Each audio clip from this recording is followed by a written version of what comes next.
اللہ تعالیٰ فرماتے ہیں لئن شکرتم لأزیدنکم، اگر تم شکر ادا کرو گے ہم اپنی نعمتیں تم پر اور زیادہ عطا فرمائیں۔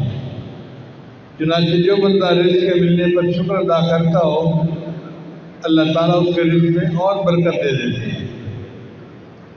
اور ہمیں تو کھانا کھانے کے بعد کی دعا پڑھنے کی یاد نہیں ہوتی، ہم نے اللہ کا کیا شکر ادا کرنا ہے؟ تو جب اللہ کا شکر ہی ادا نہیں کریں گے تو رزق میں برکت کہاں سے آئے گی؟ اور بھی نبی عزیز رحمۃ اللہ فرمایا کرتے تھے قیدوا نعم اللہ بالشکر للہ، کہ تم اللہ کا شکر ادا کر کے اللہ کی نعمتوں کو اپنے پاس قید کر لو۔ جو اللہ کی نعمت پہ شکر ادا کرتا ہے وہ نعمت اس کے پاس قید ہو جاتی ہے۔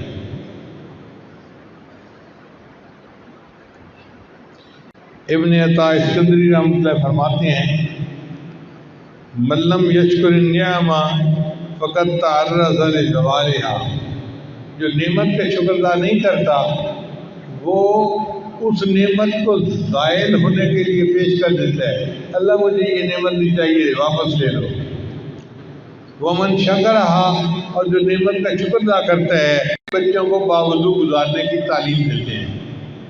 تو اگر آج کے دور میں بھی ایسے لوگ دنیا میں موجود ہیں جو اپنے بچوں کو باوضو زندگی گزارنے کی تعلیم دیتے ہیں تو اس پر تو ہم بھی عمل کر سکتے ہیں۔ اب غریب آدمی شکوے کرتے ہیں جی میں کیا کروں رزق کی پریشانی کے لیے، بھئی آسان طریقہ ہے، باوضو رہنے کی عادت ڈالو، اللہ رزق میں برکت عطا فرمائیں گے۔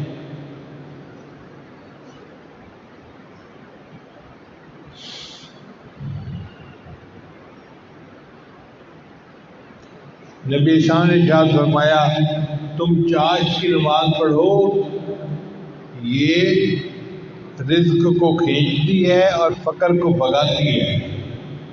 چاش کی نماز کہتی ہیں جو دن کے 10-11 بجے پڑھی جاتی ہے۔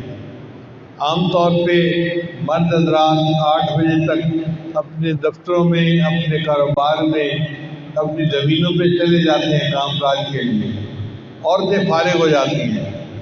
جب عورتیں فارغ ہو جائیں ان کو چاہیے کہ گھر کے کام سمیٹیں اور پھر وضو کر کے مصلی پہ بیٹھ کے چاش کی نماز پڑھ کے رزق کی برکت کی دعا مانگیں، اللہ ان کے خاندوں کے رزق میں برکت عطا فرمائے۔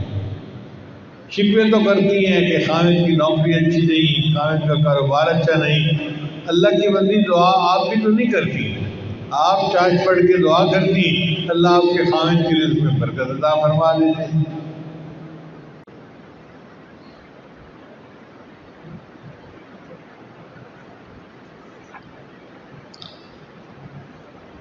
اور 16ویں کنجی ہے رزق کی،